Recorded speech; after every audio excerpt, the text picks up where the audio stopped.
ஆண்டவராகிய இயேசு கிறிஸ்துவின் விலையேறப்பட்ட பரிசுத்தமுள்ள நாமத்தில் அன்பின் வாழ்த்துக்கள். இந்த காலையில் உங்களை சந்திப்பதில் மகிழ்ச்சி அடைகிறேன். ரொம்ப பிரயாசப்பட்டு சோர்ந்துட்டீங்களோ?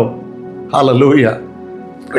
பிரயாசம் பிள்ளைகளை வளர்ப்பதில் பிரயாசம், பிஸ்னஸில் பிரயாசம், வியாபாரத்தில் பிரயாசப்பட்டப்பா அப்படின்னு சோர்ந்துட்டீங்களோ? உங்கள் பிரயாசத்துக்கு தக்க பலனை அவர் தரப்போகிறார். ஏன்னா கட்டாயம் பிரயாசப்படணும். கிறிஸ்தவம் சோம்பேறித்தனத்திற்கு சப்போர்ட் பண்ணாது. ஹல்லேலூயா. ஊழியக்காரராக இருந்தாலும் கடினமாக உழைச்சிக்கிட்டே இருக்கணும். விசுவாசிகளாக இருந்தாலும் கடினமாக உழைக்கணும்.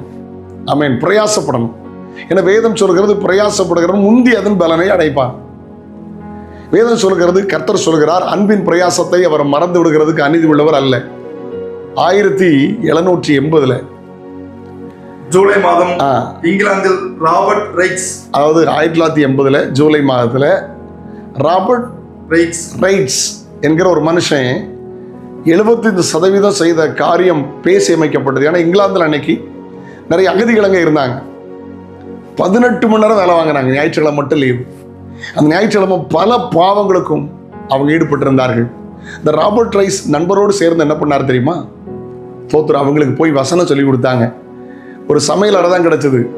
ஆமீன். குறிப்பிட்ட காலங்கள் வந்தபோது 70,000 பிள்ளைகளுக்கு அவங்க கல்வி கொடுத்துருந்தாங்க. தரம் உயர்த்தப்பட்டது. பிரயாசம் இன்றைக்கு வரைக்கும் பேசப்படுகிறது. நீங்கள் என்ன பிரயாசப்பட்டிருக்கீங்க? உங்கள் ஊருக்காக நீங்கள் என்ன பிரயாசப்பட்டிருக்கீங்க? உங்கள் தேசத்துக்காக என்ன பிரயாசப்பட்டிருக்கீங்க? உங்கள் குடும்பத்துக்காக என்ன பிரயாசப்பட்டிருக்கீங்க? உங்கள் சபைக்காக நீங்கள் என்ன பிரயாசப்பட்டிருக்கீங்க? ஹல்லேலூயா. நிறைய பேர் பிரயாசப்பட்டாங்க, அதனால குளம் இருக்குது. நிறைய பேர் பிரயாசப்பட்டாங்க, அதனால டேம் இருக்குது. நிறைய பேர் பிரயாசப்பட்டாங்க, அதனால ரோடு இருக்குது. நிறைய பேர் பிரயாசப்பட்டாங்க, கணினி இருக்குது. உலக பிரகாரமாய் நிறைய பேருடைய பிரயாசம் தான் இன்னைக்கு அனுபவிக்கிறோம். நீங்கள் பிரயாசப்படுங்கள். இயேசு கிறிஸ்துவோடு இணைந்து பிரயாசப்படுங்கள். நம்முடைய பிரயாசம் தோல்வியாய் மாறும். கிறிஸ்துவோடு இணைந்து பிரயாசப்படுங்கள். தோத்து போக மாட்டீங்க, நீங்க ஜெயிப்பீங்க. காரணம், உலகத்தில் இருக்கிறவனை பார்க்கலும் உங்களுக்கு இயேசு பெரியவர். ஹல்லேலூயா. வாசிக்கலாம் தேவனுடைய வார்த்தையை.